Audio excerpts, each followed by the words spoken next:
नमस्ते। Secret of ultimate living के इस सत्र में आप सभी दर्शक मित्रों का बहुत बहुत स्वागत है। कहते हैं there is no chemical solution to spiritual problem. हमारे आध्यात्मिक जो जीवन है उसके लिए हमको चाहिए सुख, शांति, आनंद, खुशी, और हम इसकी तलाश के लिए कहीं ना कहीं व्यसन में फंस रहे, व्यसन में उसे ढूंढ रहे हैं। पिछले कई सत्रों से हम लगातार चर्चा करते आ रहे हैं कि कैसे हम इससे निपटे, कैसे हम इससे बाहर निकलें। आज भी इस चर्चा को हर बार की तरह डॉक्टर सचिन के साथ कंटिन्यू करेंगे। मैं उनका बहुत बहुत स्वागत करती हूँ। नमस्ते। ओम शांति। ओम शांति। जैसे हमने पिछले कई सत्र से बात कर रहे हैं कि कैसे हमको इसमें से निकलना है, प्यार चाहिए, जो खालीपन है उसको हमको भरना है, और भी हम क्या कर सकते हैं। हम देख रहे थे मैनेजमेंट ऑफ एडिक्शंस, जी जिसमें हमने बहुत अच्छी तरह से देखा कि एडिक्शन एक पुरानी बीमारी है, क्रोनिक रिलैप्सिंग डिसऑर्डर। व्यक्ति थोड़े समय के लिए छोड़ता है, वापस चालू करता है। इसके लिए हमको केवल दवाई नहीं बल्कि काउंसलिंग भी करना है, और जी व्यक्ति का ही नहीं लेकिन घर वालों का, दोस्तों का भी काउंसलिंग ज़रूरी है, ताकि जी वो सपोर्ट सिस्टम बन के आगे आए। जी इसी कड़ी को हम आगे लेते हुए आज हम देखेंगे कि कैसे दवाइयाँ काम करती है और कैसे प्रिवेंशन का रोल बहुत ज़रूरी है। प्रिवेंशन का रोल। हाँ, ओके। क्योंकि बाय द वे नशा हो जाए और फिर उसको निकाले, इसमें काफ़ी मेहनत लगती है।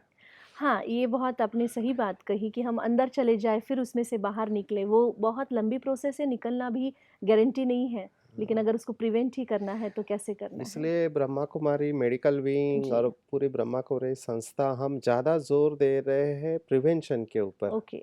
ऐसे कहते prevention is better than cure. जी, क्योंकि हमने देखा है ये जो सेइंग है ये खास एडिक्शन के लिए बहुत लागू पड़ती है। बाकी बीमारी में तो फिर भी आप ठीक हो सकते हैं, पर ठीक है। एडिक्शन इज़ वेरी टफ जी, टू ट्रीट, और रिजल्ट बहुत कम है और फिर से लोग चालू करते हैं। इसलिए प्रिवेंशन के ऊपर हमको बहुत ध्यान देना चाहिए। और हमको एक बात पता चली है कि यूथ जो है, स्कूल और जी, कॉलेज के बच्चे, ये टारगेट है इस इंडस्ट्री के। जी। तो इंडस्ट्री इनको कम उम्र में 18 साल के पहले पकड़ने की हाँ, कोशिश करती है। तो हमारा जो प्रोजेक्ट है जिसका नाम है my school addiction free school. हाँ, इसको हमने पहले भी एक बार मेंशन हाँ, किया था। माय कॉलेज एडिक्शन फ्री जी, कॉलेज। तो यहाँ पर हम अवेयरनेस प्रोग्राम करते हैं, साथ में हमने देखा कि पेरेंट्स का रोल सबसे बड़ा है। पेरेंट्स को अपने बच्चों के ऊपर विशेष ध्यान देना चाहिए। और जैसे कि हमने पिछले एपिसोड में भी देखा कि हर चीज़ को आपको लाके देने की जो आपकी दिल होती है कि मेरे को जो नहीं मिला मेरे बच्चे को मिलना चाहिए। तो जो हाँ, उसने माँगा वो उसको देने की जब हम आदत डालते हैं, तो शायद उसको फिर आगे चल के उसका इम्पोर्टेंस नहीं पता चलता हाँ है, जी, और वो गलत रास्ते पर जाने के चांसेस हैं। तो भारत में जैसे कि मान्यता है कि 5 साल तक बच्चे को आप बहुत प्यार दो। जी। 5 से 10 के बीच में आप उसको डिसिप्लिन सिखाओ, हाँ, और 10 साल के बाद आपको उसका दोस्त बन जाना चाहिए। After 15 year. पहले 15 बोलते थे, अभी हम कहते हैं अच्छा। 10 साल। क्यों? क्योंकि आजकल मीडिया एक्सपोज़र बहुत है, जी, तो उनको बहुत सारी बातें कम उम्र में पता चल जाती है। जी, सो कंपेयर टू हमारे जब जनरेशन थी उसके मुकाबले ये लोग जल्दी मैच्योर हो जाते हैं। जी। क्योंकि आजकल गूगल है या इंटरनेट है, जो पहले हमको साइबर कैफ़े में जाना पड़ता था, आज हाथ में आ गया है आपके। ये है, इसका स रोल है कि बहुत ज़्यादा इन्फॉर्मेशन अगर मिलती है, तो कुछ बॉडी के अंदर चेंजेस भी थोड़े फ़ास्ट होते हैं, ऐसा कुछ यस, है? यस। ओके, बॉडी आपका रिएक्ट कर रही है ना, चेंज हो रहा है। जो ओके, इन्फॉर्मेशन जा रहा है उसके साथ बॉडी रिएक्ट हो रही है, तो मैच्योरिटी जल्दी आ जी, जाती है या जानकारी मिलती है जल्दी। जी, और फिर बच्चों का एक गुण होता है क्यूरियोसिटी। हाँ, तो वो उसका एक्सपेरिमेंट करना चालू कर देते जी, हैं, या प्रभावित होते हैं फ़िल्म स्टार से कि जी। मेरा हीरो इस तरह से स्टाइल से सिगरेट पी हाँ, रहा ये है। इस बात पर भी हमने तो गहराई से देखा हाँ, था पहले। तो प्रेस्टीज इश्यू जो बनाया है, जी, और इनको बताया जाता है यूथ को कि this is the way to live life. जी, और ये लाइफ बहुत अच्छी लाइफ है, स्टैंडर्ड वाले है, और शब्द भी अलग-अलग इस्तेमाल करते हैं। ऊँचे लोग, ऊँची ऊँची पसंद। पसंद है, या आपका स्टेटस सिंबल है, तो जी, उसके साथ स्टेटस जोड़ देते हैं, पर्सनैलिटी जोड़ जी। देते हैं, तो यूथ को पकड़ने की कोशिश की जाती है। यहाँ पर ही हमारा बहुत बड़ा रोल है। तो एज़ अ पेरेंट्स। पेरेंट्स को ध्यान रखना चाहिए कि मेरा बच्चा, लड़का या लड़की क्या करती है दिन भर, उसके जी, दोस्त कौन से हैं, और उसका रुझान किस तरफ है, वो उसके नेचर में कुछ चेंजेस हमने जी। देखे हैं क्या? पहले वो बात करता था, अब अकेला रहता है या अपने कमरे में ज़्यादा देर वक़्त बिताता है हाँ, या उनके उसके दोस्त कौन से हैं? हाँ, इस और पर भी रो ध्यान देने की यस, ज़रूरत यस, है। यस, यस, ये बहुत ज़रूरी है, तो पेरेंट्स को एक क्वालिटी टाइम देना चाहिए और उनके साथ बात करनी चाहिए एज़ अ फ्रेंड जी, और उनको एनकरेज करना चाहिए कि उनके जीवन में अगर ऐसी कोई चेंजेस आ रहे हैं, जिसकी तरफ वो आकर्षित हो रहे हैं, तो जी, वो शेयर करें। जी, अगर हमारा एटीट्यूड बहुत रिजिड है या बहुत लूज़ है, दोनों नहीं चलेगा, दोनों में नुकसान है। बिल्कुल हमको सही। बैलेंस वाला एटीट्यूड रखना चाहिए, उनके साथ बात करते रहना चाहिए, मैं बार-बार कह रहा हूँ और उनके ऊपर नज़र इसलिए रख इस तरह से रखनी चाहिए कि उनको वो ऑफेंडिंग भी नहीं लगे, ऐसे नहीं कि मेरा पुलिसिंग हो रहा है बहुत जी, और मेरे तरफ कोई ध्यान ही नहीं दे रहा है, ऐसा भी नहीं होना चाहिए। तो बैलेंस होना ज़रूरी बैलेंस है। होके बच्चों की तरफ ध्यान देना चाहिए। पेरेंट्स को ये ध्यान देना चाहिए कि कहीं मेरा लड़का या लड़की कहीं गलत रास्ते पे तो नहीं जा रही है। जी, इसके लिए उसको एनकरेज करना चाहिए कि वो बात करे, अपनी बात को रखे पेरेंट्स के सामने। क्योंकि जैसे हमने देखा कि बाय द टाइम पेरेंट्स को पता चलता है तब तक काफ़ी देर हो चुकी रहती है। जी, और फिर इस उम्र में एडolescence में या टीन के ऊपर वो फिर चैलेंज करते हैं पेरेंट्स को भी कि दिस इज़ हाँ, माय लाइफ, ये मेरी जी। ज़िंदगी है, मुझे अपनी तरीके से जीने दो। हाँ, आजकल ये बहुत कॉमन हो गया है, सबको लगता है कि तो हमको बहुत रोक-टोक हो रही है। हाँ, तो ये बहुत मुश्किल हो जाता है जी, उस समय पे। तो पेरेंट्स को क्योंकि टीचर्स के साथ जब हम बात करते हैं, टीचर्स ये बोलते हैं कि हमारे पास वो 6 से 8 घंटा रहते हैं। जी, घर में पेरेंट्स के साथ वो 16 घंटा रहते हैं। तो अगर हमारा रोल अगर 10% है, तो पेरेंट्स का रोल 20% है क्योंकि जी, ज़्यादा समय पेरेंट्स के साथ रहते हैं। अभी पेरेंट्स बोलते हैं हम तो काम-धंधे पर रहते हैं, जॉब पे रहते हैं। हमने तो अच्छे स्कूल में डाल दिया, हमने कोचिंग क्लास को डाल दिया, हम कितना हम टाइम दें? या हमारी ज़िम्मेदारी हमें जैसे हमने ज़िम्मेदारी पूरी कर रहे हैं पूरी हम कर लोग। रहे हैं। तो ऐसा बोल के नहीं चलेगा। आपको डिसीजन लेना पड़ेगा कि what is more important at least आपको क्वालिटी टाइम दे के उनके साथ बात करनी पड़ेगी। बाय द टाइम क्योंकि आजकल माँ-बाप दोनों जॉब करते हैं, है जी, ना? घर चलाना है तो अगर हम टाइम नहीं दे पाए उनको जी, क्वालिटी टाइम, उनके पास अटेंशन नहीं दिया, उनके साथ बातचीत नहीं की अच्छी तरह से, तो हो सकता है हमसे लेट हो जाए बाय द टाइम हमको पता चले, जी। तो काफ़ी देर हो और चुके हैं। छोटी उम्र में ये सब करने का, ये सब लेने का यस, चांसेस बहुत अधिक बहुत है, होता है। कंपेयर टू एडल्ट लाइफ से। क्योंकि मेरे पास जो भी केसेस है मे बी हमारे पास पैथोलॉजिकल हुँ, केसेस आते हैं वो कहते हैं माँ बाप घर पे नहीं बेटा अकेला घर पे है जी, टीवी है उसके पास इंटरनेट सब है कुछ है। मोबाइल है वो कुछ भी कर सकता है आपको पता भी नहीं चलेगा जी, है ना और अभी की जनरेशन बहुत क्विक है इन चीज़ों को इस्तेमाल करने में तो बहुत सारा ध्यान पेरेंट्स को देना जी, चाहिए और इसमें हम उनको एम्पावर करते हैं जी, कि जी, किस तरह से बात करना चाहिए और मैं बार-बार ये कह रहा हूँ कि आपको उसको फ्रेंड्स के रूप में ही लेना चाहिए। जी। Don't go there as a, some parent child relation का हक बताएँगे तो कई बार बच्चे हाँ, सुनते नहीं हैं, नहीं तो ये सुनते बहुत हैं। इम्पोर्टेंट है उनके साथ एक फ्रेंडली बिहेवियर रहे पेरेंट्स का। मेरे को तो अभी मैंने देखा शायद हमको धक्के की बात है कि वो लड़का था 17 या 18 साल का जी, और उसकी माँ आ रही थी मेरे पास आए ख़ास मिलने का और उसने कहा देखो पति भी शराब पीता है, अभी वो मेरा सुनता नहीं मैंने कहा कम से कम बेटे के सहारे तो मैं जी लूँगी लेकिन अभी ये बेटा शराब पीना चालू किया है। जी, और जब उनको बिठाया तो बेटे ने कहा आप मम्मी को समझाओ कि मेरे लाइफ़ में इंटरफियर नहीं करे, दिस इज़ माय लाइफ़ जी, मैं मुझे मेरा जीवन जीना है जिस तरीके से मैं चाहता हूँ। अभी शी इज़ ट्रैप्ड क्योंकि ना जी, पति से उसको सपोर्ट मिल रहा है एटलीस्ट बेटे के साथ तो बेटा भी ऐसा है। बट ये क्यों हुआ क्योंकि she is also working, husband is also working जी, और बेटे को फिर जितना अटेंशन देना चाहिए वो समझते हैं कि हमने उसको अच्छे स्कूल में डाला, कॉलेज में जी। डाला, उसको पैसा दिया तो हमारी ज़िम्मेवारी हो गई। तो हमको ये ध्यान देना चाहिए ख़ास और टीचर्स को भी ध्यान देना चाहिए। तो हम इन दोनों को एम्पावर करते हैं अच्छा, तो और आपका इसमें जो ये कैम्पेनिंग चल रहा है ये यस, पूरा ब्रह्मा कुमारीज़ के थ्रू, मेडिकल विंग के थ्रू, उसके तहत आप उसके तहत हम ये प्रोग्राम रखते हैं अवेयरनेस फॉर चिल्ड्रन, स्कूल जी, and college, for teachers and for parents also. Okay, तब तीनों को हम सेम प्लेटफॉर्म पर लाके उनकी चर्चा रखते हैं अच्छा, और फिर उसमें से लीडर तैयार करते हैं। ये प्रिवेंशन होना बहुत ज़रूरी है। ठीक है। बाद में फिर इलाज की जब बात आती है, जब वो एडिक्शन के अलग-अलग जी, स्टेज पर होते हैं, तो आजकल बहुत अच्छी दवाइयाँ आई हैं। ओके, तो अगर हम तंबाकू का ही लें, जी। तो तंबाकू का इलाज के लिए बहुत अच्छे मेडिसिन आजकल हमारे पास है। च्युइंगम के रूप में इस्तेमाल करें, निकोटिन अच्छा, च्युइंगम आते हैं या लोजेंजेस आते हैं या पैच आता है, अच्छा। जिससे कि क्रेविंग होती है वो कम कर सकते हैं। ओके। और कई लोगों को नहीं छूटता है तो आजकल वर्निक्लिन और ब्यूप्रोपियन नाम की ऐसी गोलियां हैं जो लेने के बाद आपका क्रेविंग और कम हो सकता है, पर अंडर अच्छा। गाइडेंस और डॉक्टर के सलाह के अनुसार इसको लेना चाहिए। तो ये तंबाकू के बारे में हो गया। और तंबाकू छोड़ने के बाद कुछ लोगों को जैसे पेट साफ नहीं होता है, क्योंकि जी। सुबह उठते ही वो सिगरेट हुँ। लेते हैं या तंबाकू लेते हैं तो उनका पेट साफ होता है, तो टेम्पररी उनको पेट साफ करने की दवाई दी जाती जी। है। ऐसे ही शराब के लिए जो दवाई बनती है तो वो ऐसी दवाई है कि अंडर डॉक्टर प्रिस्क्रिप्शन लेना चाहिए। इसको एंटाब्यूज कहते हैं। कि अगर कोई पेशेंट उसके साथ अगर शराब पीता है तो उसके शरीर में अल्डिहाइड नाम का एक केमिकल बनता है जो पॉइजन होता है। जी। और उसने अगर शराब पिया तो उसको बहुत उल्टी होता है, ओके। हाथ और चेहरा लाल हो जाता है, कांपने लगता अच्छा, है। तो उसके अंदर डर बैठ जाता है कि अगर मैंने शराब पिया तो ये हो जाएगा, इसको एंटाब्यूज बोलते हैं। अच्छा। तो उस बहाने वो दूर जाता है शराब ओके। से और शराब छोड़ देता है। पर ये दवाई अंडर गाइडेंस ही देना चाहिए, क्योंकि जी। अगर ये गलत डोज में, हाई डोज में दिया गया तो जान को खतरा हो सकता है। ओके। तो इस तरह से शराब की दवाइयाँ बनती है। फिर शराब के साथ एसोसिएटेड जो चेंजेस होते हैं, जैसे रात को नींद नहीं आती है। जी। बहुत लोग होते हैं जो शराब लेने वाले, शुरुआत में 1 पैक से नींद आती है, फिर 2 से काम नहीं होता, फिर 3। बहुत लंबे लेने के बाद भी नहीं होती हाँ, है। इसको टॉलरेंस बोलते हैं। माना जी। आपके शरीर को उसकी आदत लग गई तो पहले जो 2 पैक में अच्छा लगता था अब उसे नहीं अच्छा लगता है, हुँ। तो अभी 2 का 3 हो जाता है। जी।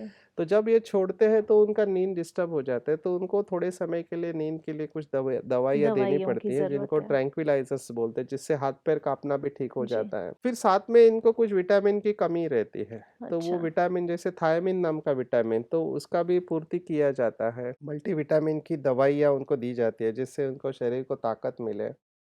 और डिटॉक्सिफिकेशन जिसमें बोलते हैं कि आपके शरीर से पूरा जो ड्रग है जी। वो वॉश आउट होने तक आपको सँभालना होता है। तो अच्छा। वो हॉस्पिटल में डी एडिक्शन सेंटर में एडमिट करके इसका जी। इलाज होता है। हार्ड ड्रग्स के लिए बहुत अच्छी दवाई आजकल आ रही है, बुप्रेनॉर्फिन है। तो जैसे कोई हेरोइन ले रहा है, जी। तो उसको हेरोइन छुड़ाना है तो मेथाडोन या बुप्रेनॉर्फिन ऐसे 2 गोलियाँ हैं जिसको अंडर गाइडेंस ही देना चाहिए और उसके जी। स्पेशलिस्ट होते हैं उन्हीं से लेना चाहिए। ओके। क्योंकि मुझे याद है कि पंजाब में जब मैं गया था तो गवर्नमेंट हॉस्पिटल में या और जगह पे जहाँ पर ये एडिक्ट्स बहुत होशियार रहते हैं। जी। ये आते हैं बोलते नहीं हमको चाहिए गोली, हम छोड़ना चाहते हैं, और वो दवा महँगी होती है, नशा ओके। छुड़ाने वाली। वो 30 रुपए की एक गोली होती है। तो ओके। उनको दिन का पूरा वो उनका कोर्स रहता है और जी। 10-15 दिन का कोटा होता है। ये लोग क्या करते हैं वो सब दवाइयाँ लेते हैं और बाहर जाके उसको बेचते हैं, बेचते ताकि उसमें से जो पैसा मिले, उससे ड्रग्स फिर लेते हैं। उससे ड्रग्स खरीद सकें। तो बहुत सँभाल के चलना चाहिए ऐसे लोगों के साथ में, और ये दवाइयाँ गलत तरीके से इस्तेमाल नहीं करना चाहिए, क्योंकि इसका भी कुछ इफ़ेक्ट हो सकता इफ़ेक्ट हो है। सकता है। तो वो अंडर प्रिस्क्रिप्शन और साइकियाट्रिस्ट या जिनको ट्रेनिंग दी गई है वही लोग इसका इस्तेमाल करें। पर इससे क्रेविंग कम होता है। अच्छा। आपकी जो तलब होती है ड्रग्स लेने की वो इन दवाइयों से कम हो जाती है। ऐसे ही बाकी के भी कई सारे दवाइयाँ हैं, पर हम यही कहेंगे कि ये सब इलाज डी एडिक्शन सेंटर में साइकियाट्रिस्ट और स्पेशलिस्ट के गाइडेंस के गाइडेंस अनुसार में ही लेना आवश्यक है। आवश्यक है। जैसे आपने पिछले कड़ी में भी हमने बात की थी कि आप बहुत अच्छे सजेशंस देते हैं व्यक्ति को जो एडिक्शन में है। तो ऐसे कुछ सजेशन आज हम प्रैक्टिकल में करेंगे ताकि जिनको भी व्यसन है वो इसमें से उसको गाइडेंस मिले और वो इसमें से निकल सके। जब हम काउंसलिंग करते हैं तो जी। काउंसलिंग के कई सारे सेशंस होते हैं। तो पहले सेशन में मैं पूरा हिस्ट्री लेता हूँ। ओके। तो उस हिस्ट्री में मैं ये नहीं लेता हूँ कि उसने नशा कैसे चालू किया, मैं एज अ पर्सन उसको जानने की कोशिश करता हूँ। ओके। एज अ पर्सन ये बचपन से कैसा था, बचपन में इसका नेचर कैसा था, ये शाय था, माना बहुत कम बोलता था या एक्सट्रोवर्ट था, हम्म। दोस्त इसके कितने थे, जी। पढ़ाई में कैसे था, है ना? इसको कोई अवार्ड्स मिले हैं क्या, एक्स्ट्रा करिकुलर एक्टिविटी क्या है, घर का माहौल कैसे रहा है, बिल्कुल सही। इसको घर से प्यार मिला है या नहीं मिला है ना? मतलब पूरी जानकारी हमको पूरी लेनी है। जानकारी लेते हैं और पर्सनैलिटी के बारे में स्टडी करने की कोशिश करते हैं। फिर देखते हैं कि कुछ उम्र में उसका दोस्तों की वजह से most of the time peer pressure या फैशन के लिए या क्यूरियोसिटी के रूप जी, में, जो भी कारण है जिससे ये चालू करता है। फिर चालू करने के बाद अभी वो कौन से स्टेज पर पहुंचा है एडिक्शन पे, जहां पर वो नशा ही उसके लिए दवा बन चुकी है, जी, कि या फिर वो मिडिल स्टेज में है या अर्ली स्टेज में है। जी, उस अनुसार हर एक को हम सजेशन अलग अलग देते हैं, लेकिन एक बात मैं जरूर उनको बताता हूँ कि एक ऐसा समय था कि आप इस नशे के बगैर जी रहे थे, मतलब इसके बगैर भी आप अच्छी तरह से जी रहे बिल्कुल थे। सही, तो बिल्कुल तभी का सही। जीवन और ये नशा चालू करने के बाद वाला जीवन, आप जी, खुद बताओ कि कौन सा जीवन अच्छा था, नंबर वन। हाँ, तो वो सामने से बोलते नहीं, जब नशा नहीं करता था तो मैं अच्छा था, शारीरिक रूप से, मानसिक रूप से, मेरा सम्मान भी होता था अच्छा। जी, नशा करने के बाद ये बातें कम हो गई, मैं अपने नज़रों में गिर चुका हूँ, मेरा पैसा भी जा रहा है, जी, स्वास्थ्य भी जा रहा है, संबंधों के ऊपर भी उसका असर असर आ है। रहा है। तो ये बात वो एक्सेप्ट करते हैं। दूसरी बात मैंने कहा ठीक है, दूसरी बात बताओ कि आप अभी ले रहे हैं, जी, आपको क्या कैसा लगेगा कि अगर आपके बच्चे भी चालू करें हाँ, तो बोलते हैं नहीं नहीं नहीं, मैंने लिया और मेरे बच्चे नहीं लेना चाहिए। मैंने जी, कहा क्यों, आप लेते हैं ना, तो आप लेते हैं तो आपको बच्चों को भी उतना ही हाँ, अधिकार है लेने हाँ, का। आप किस मुंह से उसको बोलेंगे, समझो आपके नहीं, बच्चे ने लिया, आप उसको कहने का आपको अधिकार है क्या? नैतिक भी अधिकार नहीं है, आप बोल नहीं सकते। बोलेगा जी, पापा आप क्यों ले रहे हैं फिर। बिल्कुल सही। एक तो लड़के ने ऐसे कहा कि पापा आप छोड़ दो, नहीं तो मैं भी पीना चालू करूंगा। हाँ, जैसे उस लड़की ने बताया मैं हाँ, सुसाइड कर सुसाइड लूँगी। कर लूंगी। पर ये लड़का तो चैलेंजिंग कि आपने लिया मैं भी लूंगा, आपके सामने लूंगा। तो क्योंकि ये देखा गया है कि जिस घर में पिताजी लेते हैं, नशा करते हैं, कि उनके बच्चे नशा करने के हाँ, ये चांसेस होते चांसेस हैं। ज़्यादा हो जाते हैं, देखते हैं ना पहले से। माँ-बाप से क्या गलती होती है कि वो बोलते हैं अपने बच्चे को, जा रे बेटा थोड़ा सिगरेट लेके आ। हाँ, तो ये हाँ, कभी नहीं करना चाहिए, क्योंकि आप अपने बच्चों को कहते हैं मेरे लिए लेके आ, तो बच्चा सोचता है पापा ले रहे हैं, मैंने ज़रूर कुछ है। तो वो 2 सिगरेट पापा के लिए, एक अपने लिए लेता है। हुँ। और या तो फिर जो छोड़ के जाते हैं तो बच्चे उसी को उठा के पीना चालू कर देते हैं। हाँ, क्यूरियोसिटी है उनके अंदर बहुत ज़्यादा। तो ये हम बताते हैं तो वो इसको एक्सेप्ट करते हैं कि नहीं, मैं नहीं चाहता कि मेरे बच्चे ले। कोई भी एडिक्ट्स मेरे को आज तक ऐसा नहीं मिला, नहीं चलेगा कोई फ़र्क नहीं पड़ता है। सभी ने कहा नहीं है, हम बच्चों नहीं के लिए चाहते। चिंता ज़रूर है। इसका मतलब वो एक्सेप्ट करते हैं कि ये बुरी चीज़ है। जी, और फिर हम उसको सजेस्ट करते हैं कि क्या आपको नहीं लगता कि इसके बगैर आप अच्छी तरह से जी सकते हैं? तो बोला हाँ, जी सकते हैं, पर होता नहीं है। मैंने कहा फिर मैं आपको मदद करूँगा, लेकिन आप मेरे को प्रॉमिस करो कि आप इसके बगैर रहेंगे। तो कई बार जी, इमोशनली आके बोल देते हैं, लेकिन वहाँ पे हमारा चैलेंज चालू हो जाता है 2। ओके, तो वहाँ पर मैंने देखा ब्रह्मा कुमारीज़ का राजयोग मेडिटेशन बहुत इम्पोर्टेंट है।